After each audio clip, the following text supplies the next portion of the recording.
অনেকে বলেন জামাত একটি কৌশলী সংগঠন। তো চরমোনাই পীর সাহেবকে কি কোনো কৌশলে আপনাদের আয়ত্তে নিয়ে এসেছেন? আলহামদুলিল্লাহ। আল্লাহ রব্বুল আলমিন কোরআন কারিমে ইয়াসিন ওল কোরআনিল হাকিম, বিজ্ঞানময় কোরআনের শপথ নিয়েছেন। কৌশল তো থাকতেই পারে, কৌশল থাকতেই পারে।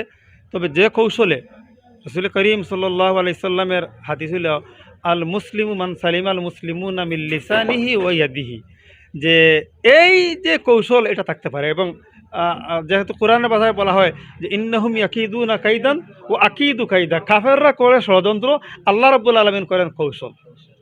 আমরা যদি এটাই বলি যে জামাতে ইসলাম আচার আচরণ অথবা চরমোনাই পীর সাহেব এমন আচরণ করছেন, যদি উনি আদৌ আমিরে জামাতকে জায়গা না দিতেন বসার জন্য, তাহলে কি একত্রিত হওয়া যেত?